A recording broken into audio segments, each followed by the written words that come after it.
আসসালামু আলাইকুম। আজকে পার্ট 2 নিয়ে চলে আসলাম। OMG কত জ্যাম রাস্তায়। আমার মনে হচ্ছিল আল্লাহ তুমি আমাকে দুইটা পাখনা দাও, আর নাই গাড়ির দুইটা পাখনা দাও, আমি উড়ে উড়ে যাই। আসলে এক তো ঢাকার জ্যাম ছিল, দ্বিতীয়ত ড্রাইভার ভালো মতো রাস্তা চেনে না, আর তৃতীয়ত এত আস্তে চালাইছে ভাই, আমার একবার মনে হচ্ছিল আমি ড্রাইভারকে ঠেলা মারে নিজে চালাই যাই। কজ উনি অনেক আস্তে গাড়ি চালাইছে। আমি মেনলি আমার হচ্ছে রাতের ট্রাভেল করতে ভালো লাগে, কজ রাতে একটু রাস্তা ফাঁকা থাকে, ড্রাইভার বেসিক্যালি একটু জোরে ড্রাইভ করে। এসি বাস তো ওইভাবে জোরে বোঝা যায় না, বাট একটু তো জোরে ড্রাইভ করে। বাট এই ড্রাইভার অনেক আস্তে আস্তে ড্রাইভ করছে, আমার আরও মনে হয় এই জন্য বেশি খারাপ লাগছে। কজ গাড়ি মোটামুটি জোরে চলতে আমি গান শুনতে শুনতে আলহামদুলিল্লাহ পৌঁছায় যাব, বাট না, ড্রাইভার অনেক আস্তে চালাইছে। তো যাই হোক, পুরো বাস ফাঁকা ছিল, তো আমরা একটু সিট এক্সচেঞ্জ করে ছবি তুলে নিলাম। দেন আবার সেই পুরাতন একটা ক্লিপ অ্যাড করে দিচ্ছে এই ভিডিওতে, জানি না কেন।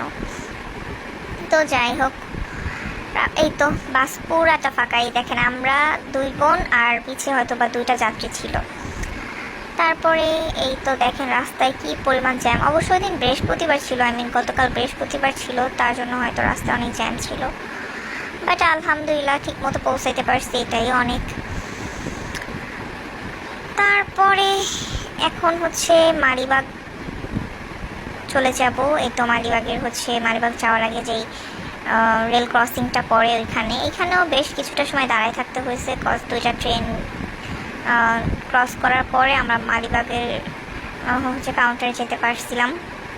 ওখানে যে 10 মিনিটের মধ্যে একটা ব্রেক দিচ্ছিল, আর 5 মিনিট হচ্ছে প্যাসেঞ্জাররা খেয়ে ফেলছে। সেটা কেমন বলি, প্যাসেঞ্জাররা বলতেছিল যে আপনারা, ড্রাইভার হচ্ছে সায়দাবাদ যে দাঁড়াতে চাইছে, তো ওরা এর মধ্যে ইফতারের টাইম হয়ে গেছে, তো ওরা বলতেছে আমরা চলন্ত বাসে কীভাবে ইফতার করবো।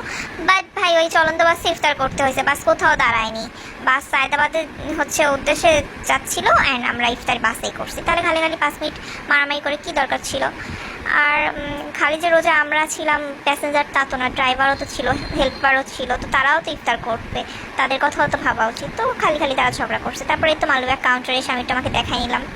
বাট হ্যাঁ, আমি ড্রাইভারের উপর অনেকটাই রাগ, কাজ সে হচ্ছে রাস্তা চেনে না। সুপারভাইজার তাকে গুগল ম্যাপ করে দেখে সায়দাবাদের কাউন্টারে নিয়ে গেছে, আর আমি যেহেতু আমার একদম সামনে সিট, আমি তো এগুলো নোটিস সব কিছুই করতেছিলাম। বাট যাই হোক, কিছু বললাম না, কজ সোহাগ হচ্ছে আমার ভালোবাসা, আমি সব কিছু ছাড়তে পারবো, বাট সোহাগ বাস ছাড়তে পারবো না। ওদের বিহেভিয়ার যতই খারাপ হোক, সার্ভিস খারাপ হোক, আমার ওইটাই লাগবে।